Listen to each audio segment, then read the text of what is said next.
This is Reframe, the podcast from the College of Education, Health, and Society on the campus of Miami University in Oxford, Ohio. Are students being prepared to thrive in a knowledge economy? In this episode, we explore the complex answer to this simple question, especially as it relates to the literacy skills that students need today. Back when he was a high school English teacher in a large urban district, Mark Nachowitz noticed some common practices that just weren't working. On some days, he would walk down the hallways and see teacher after teacher after teacher standing in front of the classroom, reading out loud from books like To Kill a Mockingbird or The Great Gatsby. Here were classrooms full of students being told what these books were about and even what to think about them. And that the whole thing seemed utterly absurd to me. It made no sense.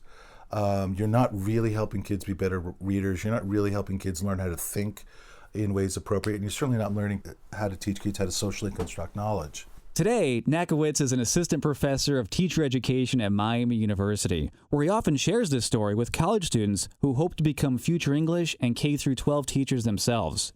His point is to illustrate the pitfalls of an obsolete approach to teaching and learning that can breed apathy and disengagement among students, especially by maintaining a status quo that continues to view students as passive consumers of information rather than active creators of knowledge.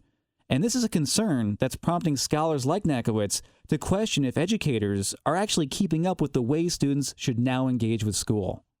They're questioning if teachers are presenting content in ways that are relevant to students' lives. Are students doing more than simply regurgitating the material? Are they really building the kinds of literacy and learning skills they'll need to thrive in a 21st century society?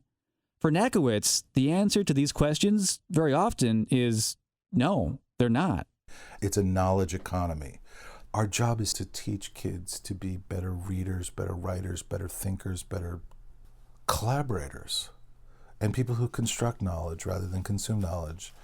It's not that we want kids to know novels, we want kids to understand the evolution process, or do kids just know about the War of 1812.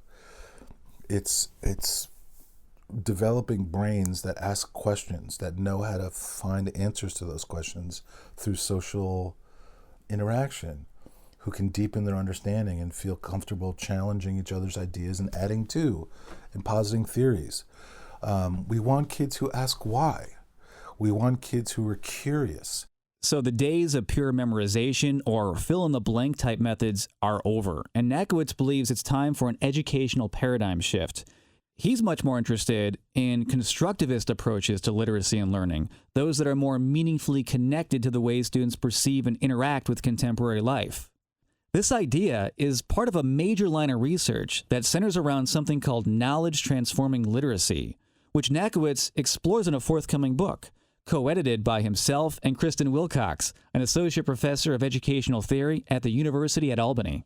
Tentatively titled Bridging the Gap from High Literacy to Knowledge-Transforming Literacy, the book brings together studies and scholars from across the fields of literacy and learning sciences to map out how teachers and practitioners can engage students in a series of deep thinking and learning skills that are now so crucial. So what I'm hoping the book will ultimately achieve is to create a new definition of knowledge-transforming literacy, that this is where we're headed.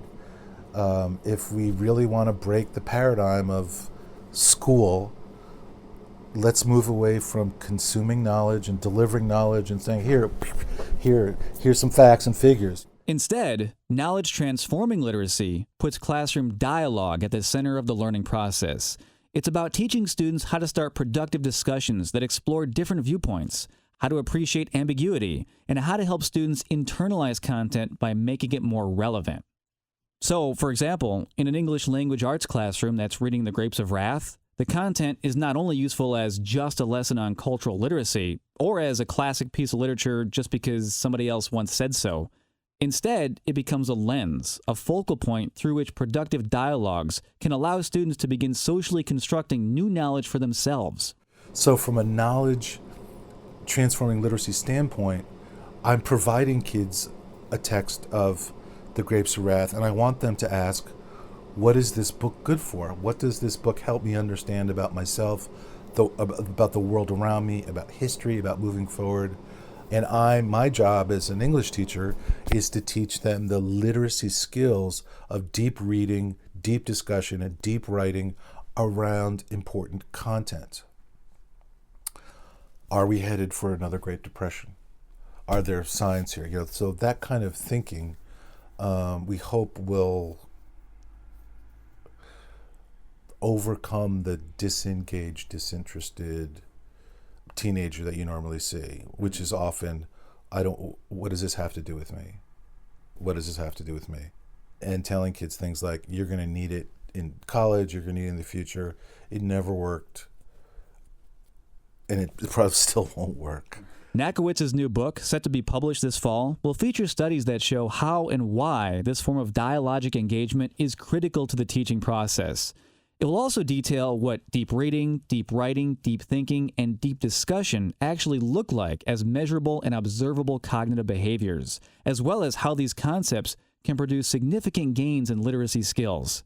And these are the kinds of skills that matter, perhaps now more than ever. We now live in a culture saturated with countless media outlets, a 24-hour news cycle, and an endless online universe filled with facts and opinions. It's not all accurate, and it's not all true, but it is instantaneously available and begging to be unsuspectingly devoured. I don't know that it has ever been more important for students to not just take information in that's being shouted at them through the media or through online stuffs, and to step back and say, well, wait a second, why do I need to know this? Or what does this tell me about the world and my place within the world that I don't already know? So to make any sense of it at all, students will need to become better critical thinkers. They'll need to learn how to ask the right kinds of questions and how to be skeptical. They'll need to know how to create meaning for themselves, and they'll certainly need to do more than simply consume information. To illustrate his point once again, Nachowitz shares another story, one that's also probably pretty familiar to most parents and teachers or to anyone who's worked with young learners today. I have a teenage son, and it's soul-crushing to see that he spent a month in his social studies class in 9th grade studying World War II. He was assigned to do a project on the Nuremberg trials. And the other day I was watching him and trying to help him get his project together. And rather than looking back at his notes, he just picked up his phone and said, "Hey Siri, what were the Nuremberg trials?" The Nuremberg trials were a series of military tribunals held. And he writes that down. And we've got to overcome that, because the knowledge economy is not automatic access to knowledge or information. It's not the information age, it's the knowledge age.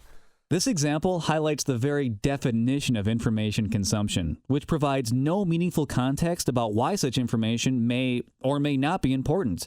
It does nothing to help students question how it may relate to their own lives, nor does it underscore how easily it can discourage and suppress original thoughts. For Nachowitz, the goal of knowledge-transforming literacy is to teach students how to work with knowledge. It's about learning how to generate ideas and how to ask questions. And it's about how to challenge, advance, and justify ideas through social dialogue. In short, he says, it's about teaching students generative thinking around content. The object of his work is to remind researchers and practitioners that learning how to discuss and advance ideas is a literate skill that we need to teach. Mark Nachowitz is a Miami University assistant professor of teacher education. And if you have any questions or if you'd like to give us some feedback, you can find us and many more episodes of our podcast on SoundCloud and on iTunes.